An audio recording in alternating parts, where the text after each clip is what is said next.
السلام عليكم ورحمة الله وبركاته. ازيكم حبايبي، عاملين ايه؟ يا رب تكونوا بخير. عايزين هنعمل مع بعض كده روتين كده خفيف كده. بعد العيد طبعا انا وقت برضو يعني على طول ايدي في الشقة كل يومين ثلاثة برضو. انا كنت حاطة هنا سجادة اللي هي بديل السجاد، بس لما لقيت بقى يعني كان بيجي لنا ناس وكده ويخشوا بالجزم وكده شلتها. انا في الصيف كمان لما الجو بيحرر ما بحبش يعني ايه افرش الارض، عشان ابقى ايه، حبيت امسح كل شويه الصبح واخر النهار بالطري وفي نفس الوقت نظافه بعمل ده. بصوا احنا كنسنا كده الارض، ومسكت هنا عندي كده لمعت الرخامات دي، والكنبه اهو ترتب وتنظم. مسحت الرخامات التانية. عندي هنا دي كوبايه فيها ميه بصابون، هنجيب هنا كده عندي اهو. تمام. وعندي هنا في الجردل ده حاطه ميه بديتول. الاول بقى كده هنمسك بقى كده الارض بتاعتنا، بس هرفع بس الكنب ده، فرش الكنب. بصوا كده زي ما انتم شايفين معايا، بس حطينا الميه بصابون، هندعك كده كويس. دي بقى اي فتافيت اي حاجه ايه عملناها اهو. اهو زي ما انتم شايفين كده اهو. رفعنا بس ايه فرش الكنب عشان نشتغل براحتنا اهو. كسلانه وكده، لا قومي اتنشطي واعملي، هتلاقي الدنيا زي الفل كده. كمان عشان ما فيش ايه نمل ولا في اي حاجه في الفراغات دي، اللي هي الحواف بتاعت السيراميك دي كده بتطلع. تمام. بس قبل ما اخلص الفيديو ما تنسيش تحطوا اللايك وتفعلوا الجرس عشان يوصلكوا كل جديد. هنجيب بقى عندي هنا كده اهو، نشطف بقى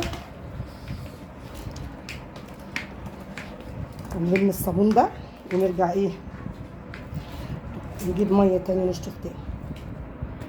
بصوا زي ما انتم شايفين معانا كده، لمينا الميه، لمينا الميه بصابون وغيرنا الميه. تمام. بقى نشطف بقى كده هنا، احنا كده بشطف اهو. برضو حطيت ميه بديتول تاني عشان خاطر ايه، تدي ريحه حلوه للمكان اهو. اهو زي ما انتم شايفين كده. بس قبل ما اخلص الفيديو بقى ما تنسوش تحطوا اللايك وتفعلوا الجرس. ومشغله جوه، معلقه النار جوه على اللحمه بعمل الاكل، هوريكم هنعمل ايه بقيه الروتين بتاعنا، الاكل الغدا بتاعنا ايه النهارده.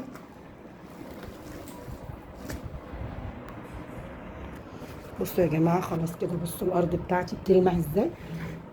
طبعا الروتين ده بتاع تنظيف الارض بالصابون والكلور، وبعدين ايه، حط صابون، جربي تحطي الصابون مع ميه سخنه او معتر بميه سخنه، هتفرق معاكي. بصوا خلاص كده، بصوا الارض بتلمع، بصوا النظافه مره في الاسبوع. يعني انت هتعملي الموضوع ده مره في الاسبوع، وبقيه الاسبوع ايه تمسحي كده عادي. تمام. بصوا انا هنا بقى هكمل بقى بقيه الشغل بتاعي. بصوا احنا هنا بنسلق اللحمه بتاعتي، حاطه لها شويه سكر وبصل ورق لورا، مش حابه عايزه اعملها خفيف النهارده عشان هنعمل مكرونه محمره عشان تبقى خفيفه على المعده، معدتنا وجعانه خارجين من صيام وكده. هنعمل بقى جنبها مكرونه محمره، هوريكم هنعمل ايه بقى دلوقتي. بصوا كده معانا اهو، احنا اللحمه بتاعتنا هي دخلت على سوا اهي. تمام. انا بعمل ايه بقى، هعمل المكرونه الاول، وبعد لما تستوي احنا مش هنعمل بقى صلصه ولا طماطم ولا كلام من ده. وبعد لما تستوي معانا احط لها مكعب مرق وميه وكده وفلفل اسود وملح، واسويها وورق لورا. انا مش مكتره ولا سمنه ولا زيت، ممكن نعمل اكل ايه، اكل خفيف النهارده. بعد لما تستوي بقى ايه، هرجع احط لها ايه، نحط في الاطباق واحط عليها ايه شرب.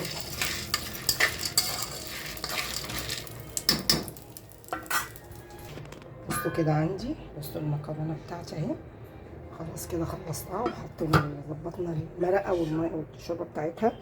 وعندي هنا الشوربه اهو، قربت اللحمه قربت تستوي معانا. تمام. تستوي بقى والمكرونه واللحمه وهقدمها معاكم.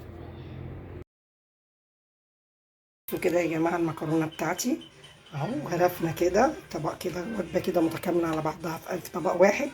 عملنا سوينا المكرونه الاول، وبعد لما استوت كانت اللحمه كمان استوت.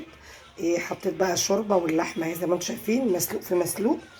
تمام. بس انا كنت ممكن اعمل المكرونه برده زي المبكبكه كده من غير ما احمرها، بس انا حبيت احمرها عشان تدي طعم برده كده برده خفيفه، لان انا مش مكتره. هي نص معلقه سمنه ومعلقه زيت او معلقه ونص زيت، بس مش اكتر من كده. حتى باينه اهي. بصوا بصوا مش دسمه خالص. بصوا اهي، حتى الشوربه عندي اللحمه مش دسمه برضو. بصوا حاجه خفيفه على المعده وسريعه ومش هتاخد وقت. جربوها هتعجبكم. تمام، جميله وخفيفه وتغيير. يعني زهقنا بقى من الطبيخ والاكل والزيت والقليه.